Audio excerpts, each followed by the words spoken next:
Right, so now we've got deputations by appointment. There are none of them. And we've got Mark Churnside who's going to present a petition. So welcome, Mark, and good to see you again. He doesn't speak, he just gives it, doesn't he? He just gives it, doesn't he? He doesn't speak.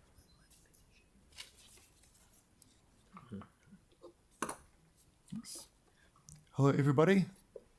Thank you so much for having me. Thanks for having me here, Phil, and the council. So my name's Mark Churnside. I'm an event producer in Christchurch. Love doing music. I graduated from UC studying music over a decade ago.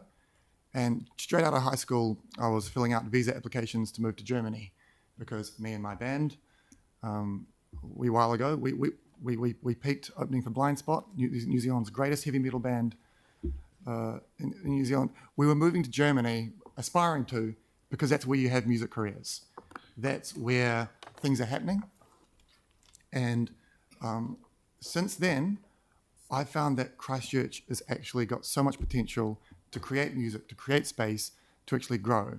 And while friends of mine, colleagues, fellow students have moved to where they think there's more thriving scenes, I've stayed here to make music, host events. Just last weekend, did my 39th classical music showcase since graduating. I love heavy metal and classical music.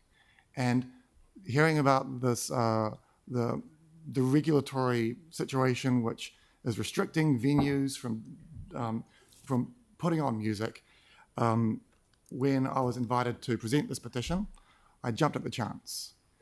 Now, Thomas Price has started this petition, and he was unavailable to present it, and he's put in touch with me to bring it here. And I first want to acknowledge that this is not affiliated with Save Our Venues or other established groups. This is a separate grassroots initiative, which has amassed 3,500 signatures from people in Christchurch who want there to be music, life, and a vibrant central city. So, as I said before, I've been playing and promoting music virtually my entire life, and there is a whole ecosystem of people whose lives revolve around this. And it's about bringing joy, life, and vibrance to Christchurch. It's what makes a city a city. I appreciate that live music isn't for everyone, and it's especially not for anyone who's trying to sleep after a long, hard day's work, or trying to relax on the weekend. I'm not dismissing the need for people to live in peace and quiet. I totally understand that. But where we have a problem is that a city does need a mix of things. It needs to be a mix of quiet and loud, a mix of peaceful and vibrant. It needs to be all things for all people, and I believe it can be.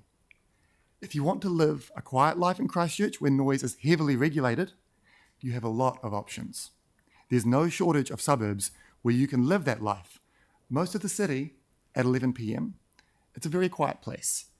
But if you want to make some noise, have some fun, and entertain people, do business, attract visitors, attract artists, provide energy and life and enthusiasm, there really is only one place where you can do that, and that's in town.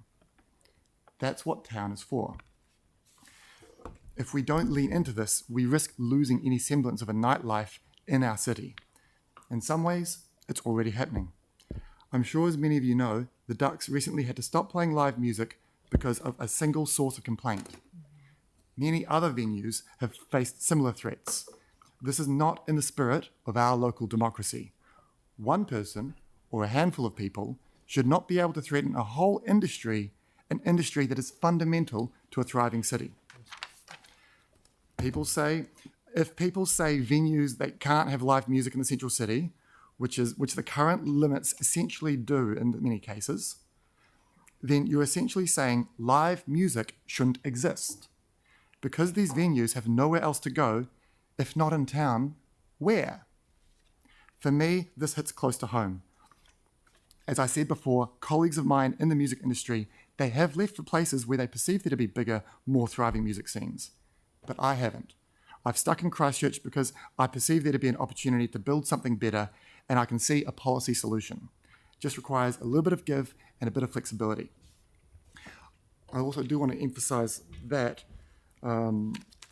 like the petition that I'm holding in my hands here, this specific petition, does not yet offer the most realistic or workable solutions, but please accept this petition with your focus on the number of signatures and as a show of support from the community towards supporting and complementing the ongoing efforts of the affected businesses. That a solution must be found to ensure inner city businesses and residents can live side by side harmoniously. I urge the council to listen to the message of this petition and the spirit of this petition. Thank you very much. Is it possible? Thank you. Thank you very much, Mark. That was good. Thanks, Phil. Thanks, everyone. Sorry, we haven't got any time for questions, but I'm sure there will be some going forward. So But that it's was good. really good if they read the prayer on the petition, though, so that we know what it says. Sorry. To read the prayer on the petition, what the subject is, what the wording is. The noise limit needs to be higher, average noise limit needs to be higher, and the higher maximum noise limit in the central city. Thank you. 140. Thank you very I much. think Yeah. is the ask. That's great. Thank you. 140 decibels is the ask. So now we move on to the monthly reports for the community boards for November and December, and it's 5 minutes per board. We haven't booked a spot, but we need to let you know. The weather doesn't book a spot either. Sometimes it just rains, and this is called climate change now. Thank you. Thank So you need to make your decisions with this sort of thing in mind, including no new airports. Thank you very much.